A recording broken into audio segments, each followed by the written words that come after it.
আসসালামু আলাইকুম। আমি মোস্তফা কামাল আপনাদের সামনে আজ হাজির হয়েছি আমাদের নতুন প্রকাশিত ব্যাংক জব রিটেন ইংলিশ বইটি নিয়ে কিছু কথা বলার জন্য। অর্থাৎ ব্যাংক জব চাকরি প্রত্যাশীদের জন্য আমরা প্রকাশ করেছি ব্যাংক জব রিটেন ইংলিশ নামে একটি নতুন বই। দীর্ঘদিন ধরে আমাদের ছাত্রছাত্রীদের প্রত্যাশা ছিল ব্যাংক জব রিটেন ইংলিশের উপর একটি পরিপূর্ণ বই প্রকাশের।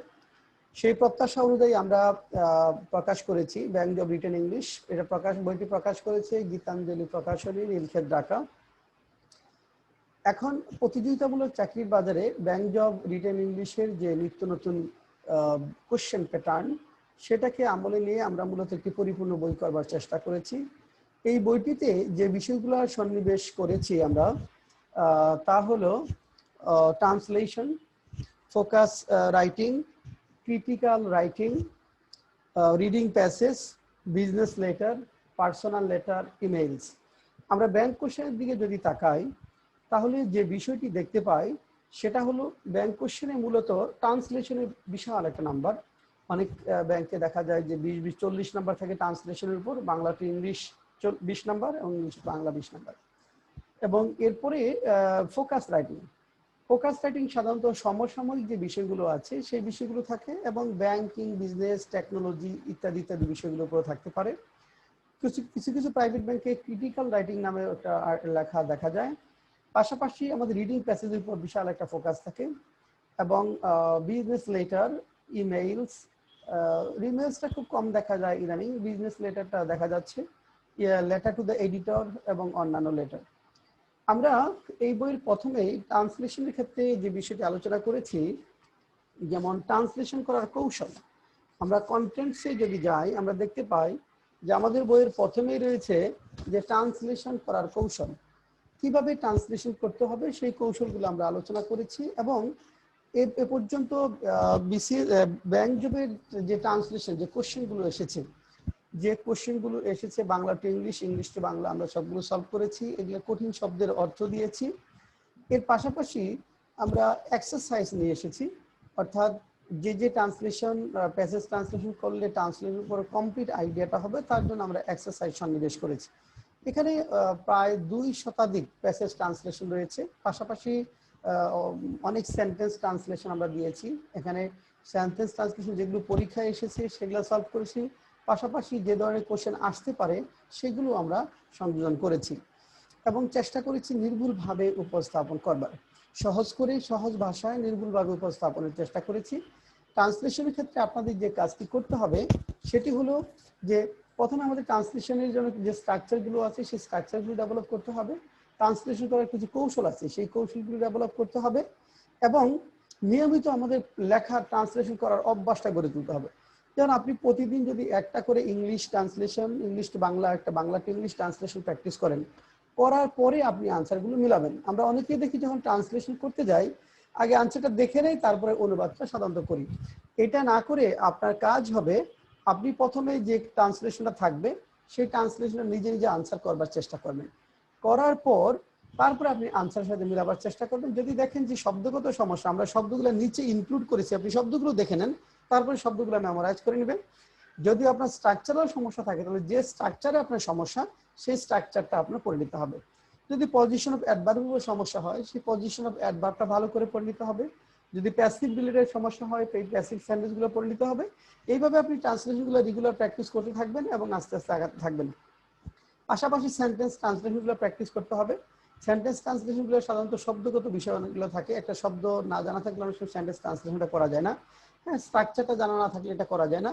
আপনি প্যাসেজ ট্রান্সলেশনের পাশাপাশি আমরা যদি সেন্টেন্স ট্রান্সলেশনগুলো প্র্যাকটিস করতে থাকি, মোটামুটি 2-3 মাস যদি প্র্যাকটিস করা যায় নিয়মিত, তাহলে ট্রান্সলেশনের উপর ভালো দক্ষতা চলে আসবে বলে আমরা বিশ্বাস করি।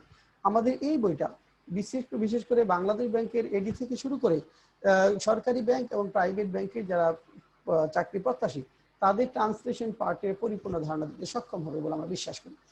এর পাশাপাশি যেটা রয়েছে ফোকাস রাইটিং, অর্থাৎ ফোকাস রাইটিং এর ক্ষেত্রে একটা বিষয়ের উপর কিভাবে আপনাকে বিষয়গুলো লিখতে হবে, অর্থাৎ কিভাবে অল্প সময়ের মধ্যে আপনি 15-20 মিনিট সময় পাবেন ফোকাস রাইটিং এর জন্য, সেই সময়ের মধ্যে আপনি কিভাবে এই এসেগুলো লিখবেন সেটা আমরা পয়েন্টস বেসিস, তথ্য ভিত্তিক হবে, এগুলা পয়েন্টস হবে, তথ্যমূলক হবে, আইডিয়াটা থাকবে, ভালো একটা ইন্ট্রোডাকশন থাকবে, ভালো একটা কনক্লুশন থাকবে।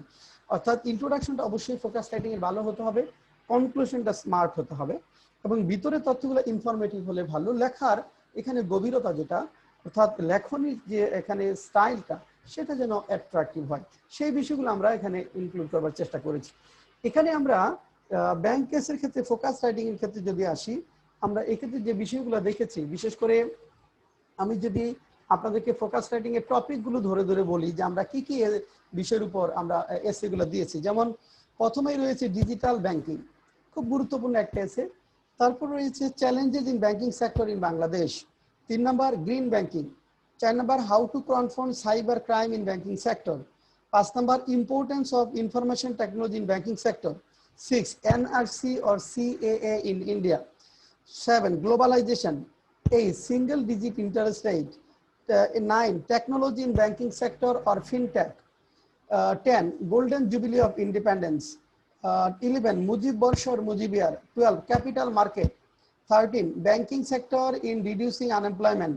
14 US-Iran conflict and its impact. 15 uses and abuses of social media. 16 sea-based blue economy. 17 vision 2041. Then 18 good governance in banking sector. 9 rule of remittance in socio-economic development. Then 20 corporate social responsibility done by banks. 21 war on drugs. 22 US-China trade war and its effect on Bangladesh. 23 default loan. 24 rule of banks in building middle income Bangladesh. 25 future economic challenges for Bangladesh. 26 bilateral relationship between Bangladesh and India. 27 liquidity crisis, causes and remedies. 28 special economic zones in the development of the economy of Bangladesh. 29 importance of banks in the daily life of a citizen. 30 earthquake. 31 Brexit and its impact on the economy of Bangladesh. 32 corona. 32 থেকে আমরা recent বিষয়গুলো নিয়ে এসেছি, অর্থাৎ এখানে বিভিন্ন পরীক্ষায় যে কোশ্চেনগুলো এসেছে আমরা সেই কোশ্চেনগুলো যেমন দিয়েছি, এবং যে যে সম্ভাব্য এসে বা ফোকাস স্টাডিগুলো আসতে পারে সেগুলো আমরা ইনক্লুড করেছি। এর মধ্যে রয়েছে যেমন আমরা 32 যদি বলি, corona virus pandemic and its consequence in world politics. Corona virus pandemic and its consequence in world politics. তারপর আমরা নিয়েছি ইম্প্যাক্ট অফ করোনা ভাইরাস আর কোভিড-19 ইন ব্যাংকিং সেক্টর। আবারও পড়ছি আমি, the impact of corona virus আর কোভিড-19 in banking sector. 34 the importance of the impact of coronavirus or COVID-19 in the economy of Bangladesh. তাহলে এখানে ব্যাংকিং সেক্টরে এর কি ইম্প্যাক্ট, ইকোনমিতে কি ইম্প্যাক্ট আমরা আলাদা আলাদা এসে উপস্থাপন করেছি। 35 measures taken by Bangladesh in response to coronavirus, অর্থাৎ করোনা ভাইরাস প্রতিরোধে বাংলাদেশ কি ব্যবস্থা নিয়েছে সেটা একটা ফোকাস রাইটিং আমরা অ্যাড করেছি। তারপরে নিয়ে এসেছি China India dispute and its effect. China India dispute and এর ইফেক্টটা কি, এইভাবে সমসাময়িক বিষয়গুলো আমরা অ্যাড করেছি যেগুলো পরীক্ষায় আসতে পারে। পাশাপাশি যে এসিগুলো পরীক্ষায় এসেছে, বিশেষ করে প্রযুক্তি রিলেটেড যেগুলো আছে, ব্যাংকিং বিজনেস রিলেটেড যেগুলো আছে, কন্টেম্পোরারি ইস্যু রিলেটেড যেগুলো আছে, গভর্নমেন্টের উন্নয়ন ডেভেলপমেন্ট রিলেটেড যেগুলো আছে, সেই এসিগুলো আমরা এখানে অ্যাড করেছি। পাশাপাশি ক্রিটিক্যাল রাইটিং আমরা নিয়ে এসেছি। ক্রিটিক্যাল রাইটিং যেমন আপনার এখানে ব্যাংকের পরীক্ষায়, বিশেষ করে প্রাইভেট ব্যাংকের পরীক্ষায়, দু একটা গভর্নমেন্ট পরীক্ষায় দেখা গেছে যে দুই ধরনের এসে পরীক্ষায় আসে ক্রিটিক্যালের মধ্যে। একটা হলো argumentative essay and both the views discussion essay. আমরা আর্গুমেন্টেটিভ এসেটা কিভাবে লিখতে হবে সেটা একটা ফরম্যাট উপস্থাপন করেছি। ফরম্যাটটা আপনি পড়লেই দেখবেন যে প্রায় 70% কভার হয়ে যাবে। আর এক দুইটা করে পয়েন্ট যদি আলোচনা করেন তাহলে এই আর্গুমেন্টেটিভ এসেটা কভার হবে। তাহলে আমরা ফরম্যাট দিয়েছি আর্গুমেন্টেটিভ এসের, বোথ দ্য ভিউজ ডিসকাশন এসের ফরম্যাটও আলোচনা করেছি। অর্থাৎ আপনি কিভাবে আর্গুমেন্টেটিভ এসে লিখতে হবে সেটা ফরম্যাট দেখিয়েছি, বোথ দ্য ভিউজ ডিসকাশন এসে কিভাবে লিখতে হবে সেটা ফরম্যাট দেখিয়েছি। পাশাপাশি যে যে এসেগুলো এসেছে ফোকাস রাইটিং এর, বিশেষ করে ক্রিটিক্যাল রাইটিং এর উপর, সেগুলো আমরা সলভ করে দিয়েছি। যে ধরনের এসে আসতে পারে তার এক্সারসাইজ আমরা উপস্থাপন করেছি। তার মানে আপনি ক্রিটিক্যাল রাইটিং এর ক্ষেত্রে একটি কমপ্লিট প্রিপারেশন পাবেন ওই পার্টটা পড়ে। তারপরে আছে আমাদের রিডিং প্যাসেজ। অর্থাৎ রিডিং প্যাসেজে যে 20 বা 25 নাম্বার বা কখনো 30 নাম্বারের যে থিমেটিক কোশ্চেনগুলো থাকে, সেই থিমেটিক কোশ্চেনগুলো কিভাবে সুন্দর করে লিখতে হবে নিজের ভাষায়, সেইভাবে আমরা সলিউশন করেছি। রিডিং প্যাসেজের ক্ষেত্রে মূলত যে রিডিং প্যাসেজ এসেছে এরকম প্রায় 40টার মতো রিডিং প্যাসেজ আমরা এখানে ইনক্লুড করেছি। আপনি এই 40টা রিডিং প্যাসেজ যদি প্র্যাকটিস করেন তাহলে আপনার রিডিং প্যাসেজ সম্পর্কে কমপ্লিট ধারণা হবে। আপনি সবসময় একটা জিনিস খেয়াল রাখবেন, আপনারা অনেকে যেটা করেন যে রিডিং প্যাসেজ শুধু পড়ে যান, হ্যাঁ, তাহলে কিন্তু হবে না। আপনাকে যেটা করতে হবে, একটা রিডিং প্যাসেজ পড়বেন, পড়ে ওইটা আপনি আনসার করবেন নিজে। আনসার করার পরে আনসার সাথে মিলিয়ে দেখবেন যে আপনি কত কাছাকাছি গিয়েছেন, তারপরে কোথায় ভুল ত্রুটি হয়েছে সেগুলো একটু রিকভারি করার চেষ্টা করবেন। এইভাবে যদি আপনি 40টা বা 30-40টা রিডিং প্যাসেজ প্র্যাকটিস করতে পারেন তাহলে রিডিং এর উপর আসতে অনেক কনফিডেন্স চলে আসবে, আস্তে আস্তে অনেক ভালো আপনি রিডিং প্যাসেজ পারবেন। শুধু রিডিং প্যাসেজ দেখলেন, আনসারটা দেখলেন, হ্যাঁ মনে হবে যে এটার মধ্যে হওয়া উচিত না, আপনি কোশ্চেনগুলো নিয়ে চিন্তা করবেন, যেটা পারবেন না কোশ্চেনটা বোঝবার চেষ্টা করবেন। হ্যাঁ, যেগুলো কোশ্চেন আছে কিছু কোশ্চেন তো বুঝতে পারছেন না, সেটা আনসার দেখে আপনি চেষ্টা করেন যে হ্যাঁ কি বলেছে।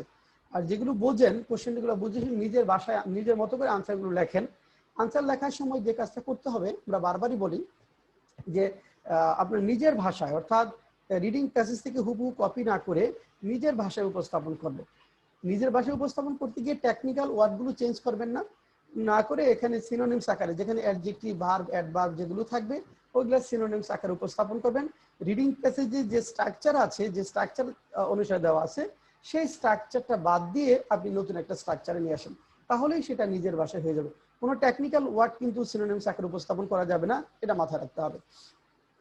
রিডিং প্যাসেজের ক্ষেত্রে যেটা বলছি বারবার, আপনি রিডিং প্যাসেজ যখন পড়বেন অবশ্যই আপনাকে নিজের মতো করে চিন্তা করে করে নিজে আনসারটা করবেন, তারপরে আপনি আনসারের সাথে মিলাবেন। আপনি আমাদের গতানুগতিক একটা ভুল ধারণা দেখি ছাত্রছাত্রীদের মধ্যে, আগে রিডিং প্যাসেজটা পড়ে এবং আনসারটা দেখে ফেলে, দেখে তারপরে নিজেরা বুঝে মনে করে যে ইয়েস এভাবেই তো হবে, এটাই তো হওয়া উচিত। নো, আপনি আপনার মতো চিন্তা করেন, আপনার মতো করে লিখেন, লেখার পরে তারপরে আপনি আনসার সাথে মিলাবেন। বিশেষ করে রিডিং প্যাসেজে একটা কোশ্চেন থাকে যেমন সামারাইজ দ্য রিডিং প্যাসেজ, অথবা what do you mean by this by reading this reading passage, অথবা what does the writer mean through this that, ওইগুলো আপনি যেটা ওর খুব ভালো করে চিন্তা করবেন।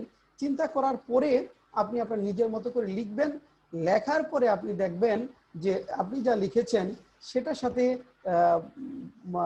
বইয়ের লেখার কতটুকু মিল আছে বা কতটুকু কাছাকাছি গিয়েছে। আচ্ছা, রিডিং প্যাসেজের পরে আমরা যেটা পাবো বিজনেস লেটার্স। বিভিন্ন ধরনের বিজনেস লেটার্স পরীক্ষায় আসে, অর্থাৎ একটা ব্যাংকে ব্যবসায়িক কার্যক্রম পরিচালনার জন্য বিভিন্ন ধরনের বিজনেস লেটার লিখতে হয়। এখানে যেমন আপনার এক্সটার্নাল পার্টি যারা আছে, যেমন অ্যাডভার্টাইজার যারা আছে, হ্যাঁ, ক্রেডিটর যারা আছে, ডেটর যারা আছে, সাপ্লায়ার যারা আছে, তাদের কাছে লিখতে হয়। ইন্টারনাল যারা আছে, বিশেষ করে আপনার ম্যানেজিং ডিরেক্টর থেকে শুরু করে, হ্যাঁ, একজন ম্যানেজার আরেকজন ম্যানেজারের কাছে লিখে, একটা ডিপার্টমেন্ট থেকে আরেকটা ডিপার্টমেন্টের কাছে লিখতে হয়। হ্যাঁ, এইভাবে ইন্টারনাল কমিউনিকেশন করতে হয় প্রতিনিয়ত।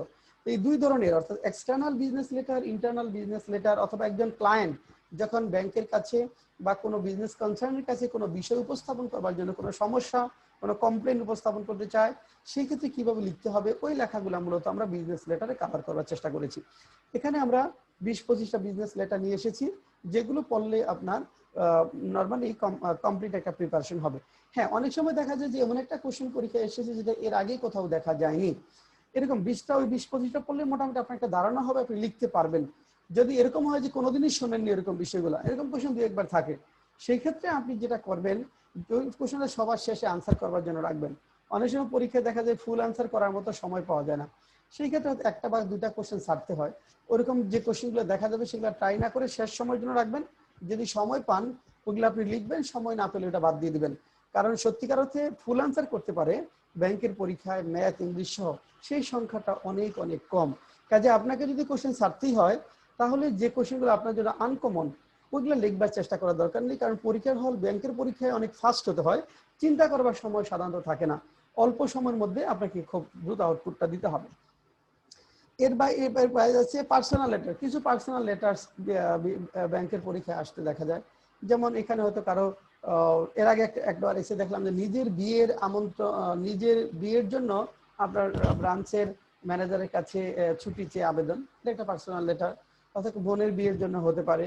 হ্যাঁ, আরো কিছু পার্সোনাল যে বিষয়গুলো থাকে, হ্যাঁ, আপনার এলাকার কোনো সমস্যা নিয়ে লেখা হতে পারে, ওই পার্সোনাল লেটারগুলা কেউ লিখতে হবে। আমরা এখানে বিভিন্ন পরীক্ষায় আসা পার্সোনাল লেটারগুলো সলভ করেছি। লেটার টু দ্য এডিটরে কিভাবে লেটার টু দ্য এডিটর লিখতে হবে, ফরম্যাটটা কি হবে, ফরওয়ার্ডিং পার্টে কি লিখতে হবে, টাইটেলের পরে বডিতে কি লিখতে হবে, ফরম্যাট প্লাস পুরো ফরম্যাটটা আমরা এখানে উপস্থাপন করার চেষ্টা করেছি। এবং লেটার টু দ্য এডিটর যে এডিটরগুলো এসেছে আমরা এখানে সলভ করেছি। আর এর বাইরে ইমেইলস, অর্থাৎ বিভিন্ন পরীক্ষায় যে ইমেইলস গুলো এসেছে সেগুলো আমরা সলভ করে দিয়েছি। প্রেসিস রাইটিং, কিছু কিছু পরীক্ষায় প্রেসিস বা জিস্ট বা সারমর্ম আসে, সেটাও আমরা সলভ করেছি। মোটামুটি ব্যাংকের পরীক্ষার কথা যদি বলতে চাই, মোটা দাগে যে বিষয়টার উপর আপনার অবশ্যই ভালো প্রস্তুতি থাকতে হবে সেটা হলো ট্রান্সলেশন অ্যান্ড ফোকাস রাইটিং। এই দুইটাই হলো ব্যাংক কোশ্চেনের সবচেয়ে বড় একটা পার্ট। এটা অবশ্যই আপনাকে সময় লাগবে। ট্রান্সলেশনের জন্য Bangla to English, English to Bangla ল্যাঙ্গুয়েজের উপর আপনার ভালো একটা দক্ষতা থাকতে হবে, শব্দগত দক্ষতা থাকতে হবে এবং শব্দগুলোর প্লেসমেন্টটা করতে পারতে হবে। অনেক সময় দেখা যায় সবগুলো শব্দ আপনি পারেন কিন্তু মিলাইতে পারছেন না, এটা আস্তে আস্তে প্র্যাকটিস করে করে আপনাকে মিলাতে হবে। এটার জন্য হয়তো 2-3 মাস সময় আপনার লাগতে পারে। আর ফোকাস রাইটিং, হাতে লেখা আসা, আমাদের কাছে যে ছাত্রছাত্রীরা যখন আসে ওদেরকে অনেকেই যেটা বলে, স্যার লেখা তো কলমে আসে না, তথ্যটা তো জানি বা পারি। হ্যাঁ, লেখা আসতে হলে অবশ্যই আপনার লেখার হ্যাবিটটা ডেভেলপ করতে হবে। ওইটার জন্য একটা করে ফোকাস রাইটিং আপনি নিয়ে নিজে চিন্তা করবেন, নিজে চিন্তা করে একটু লিখবার চেষ্টা করেন যে এটা আপনি কি লিখবেন। তারপরে আপনি বইয়ের সাথে মিলান। বই থেকে অবশ্যই যেটা বলেছি যে ভালো একটা ইন্ট্রোডাকশন এবং ভালো কনক্লুশন, 10টা ফোকাস রাইটিং এর জন্য বা 10টা এসের জন্য ভালো ইন্ট্রোডাকশন কনক্লুশন আপনি মেমোরাইজ করে ফেলবেন এবং ওইটা খুব অল্প সময়ের মধ্যে প্রেজেন্টেশন করবেন।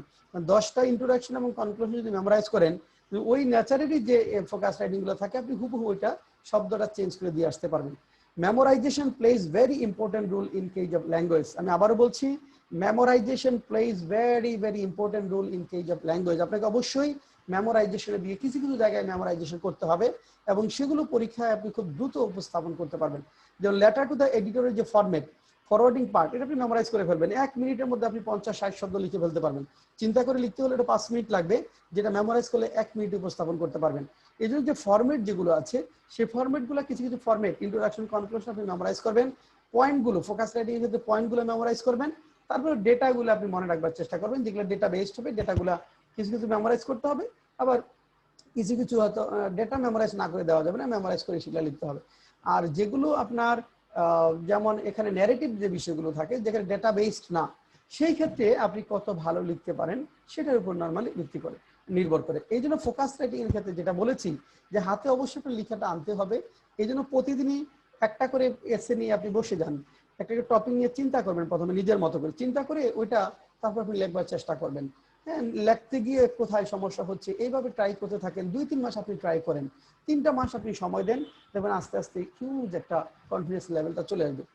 আসলে ব্যাংক জব রিটেন ইংলিশ এটা 1-2 দিনের বিষয় না, এটা 1-2 দিনে হবে না। অনেকেই দেখা যায় পরীক্ষার আগে 1 সপ্তাহ প্র্যাকটিস করে গিয়ে পরীক্ষা দেয়, ওইটা প্র্যাকটিস করে। হ্যাঁ, খুব রেয়ার কিছু আছে স্টুডেন্ট যেগুলো একবার পরেই মনে রাখতে পারে, সেই সংখ্যাটা অনেক কম, হয়তো 1000-1-2 জন পাওয়া যাবে। কিন্তু যারা মেডিকো মধ্যমানের স্টুডেন্ট তাদেরকে অনেক পড়তে হবে। আপনাকে অবশ্যই এক্সপার্টিস লেভেলের প্রিপারেশন নিতে হলে অবশ্যই পড়তে হবে। আপনি অন্য থেকে এগিয়ে থাকবেন কোথায়? অবশ্যই পড়ার মাধ্যমে। সেটা অবশ্যই স্মার্ট ওয়ার্ক হতে হবে, শুধু হার্ড ওয়ার্ক হলে হবে না। অনেকে হার্ড ওয়ার্ক করে হতাশ হয়ে যায়, কিন্তু স্মার্ট ওয়ার্ক করে অনেকে কম সময়ে ভালো করতে পারে। তো স্মার্ট ওয়ার্কটা কিভাবে করতে হবে, যে আপনাকে প্রথমে আউটলাইন দাঁড় করাতে হবে কোন বিষয়গুলো আপনি পড়বেন, হ্যাঁ কিভাবে পড়বেন, হ্যাঁ এবং এই থেকে এই পর্যন্ত পড়বেন। শুধু পড়লেই হবে না, একটা সিলেবাস করে এই থেকে এই পর্যন্ত আপনি পড়বেন, সেভাবে স্মার্ট ওয়ার্কটা করতে হবে। আর এই স্মার্ট ওয়ার্কের একটা হেল্পফুল এইড হবে আমাদের এই bank job written English book, অর্থাৎ এম মোস্তফা কামাল। আমি এম মোস্তফা কামাল আপনাদের ব্যাংক জবের পরিপূর্ণ প্রস্তুতি সহায়তা করার নিমিত্তে নিয়ে এসেছি ব্যাংক জব রিটেন ইংলিশ। বইটি প্রকাশ করেছি গীতাঞ্জলি প্রকাশনী, এবং এই বইটি আপনাকে স্মার্ট ওয়ার্ক করতে অনেকখানি হেল্পফুল হবে। কারণ আমরা এটা দীর্ঘদিন ধরে চিন্তা করেছি, বইটা নিয়ে দীর্ঘদিন ধরে চিন্তা করে ছাত্রছাত্রীদের সমস্যাগুলো আমরা একত্রিত করেছি, তারপরে সেগুলো আমরা এই বই আকারে প্রকাশ করেছি। আমরা 2-3 বছর ধরে কাজ করছিলাম একটা পরিপূর্ণ বই আনবার জন্য, এবং এই করোনাকালীন সময় আমরা বেশ লেজার পিরিয়ডও হাতে পেয়েছি, সেটাকে আমরা অ্যাভেল করতে পেরেছি। ছাত্রছাত্রীদের আমরা ক্লাসের আগে যে জায়গাগুলোতে সমস্যা হয় সেই জায়গাগুলো ছাত্রছাত্রীদের সাথে ক্লাসে আইডিয়া শেয়ার করেছি, তাদের অপিনিয়ন নিয়েছি, তারপরে আমরা একটা বই দাঁড় করিয়েছি। আমি বিশ্বাস করি এই বইটি ব্যাংক জব রিটেন ইংলিশ প্রস্তুতির ক্ষেত্রে আপনাকে অনেক অনেক এগিয়ে রাখবে অন্যদের থেকে। যারা অল্প সময়ে প্রস্তুতি নিতে চান তারাও বই থেকে বেনিফিট হবে। তবে আমি যেটা বলবো, রিটেন ইংলিশের জন্য একটু দীর্ঘ সময়ের জন্য প্রস্তুতি নিতে পারলে ভালো। যদি ব্যাংক জব রিটেন ইংলিশে ভালো করতে চান 3-4 মাস, হ্যাঁ কারো জন্য হয়তো 6 মান্থও লাগতে পারে, 3-4 মাস সময় নিয়ে আপনি আস্তে আস্তে একটা বই কমপ্লিট করবেন। একটা বই আপনি পড়েন, একটা বইয়ের সাথেই থাকেন এবং আপনি আপনার গন্তব্যে পৌঁছতে পারবেন। সবারও, বিশেষ করে ব্যাংক জব চাকরি প্রার্থীদের জন্য শুভকামনা। হ্যাঁ, শুভকামনা জানিয়ে আমি আজকের মতো এখানে বিদায় নিচ্ছি। আল্লাহ হাফেজ, ভালো থাকবেন সবাই।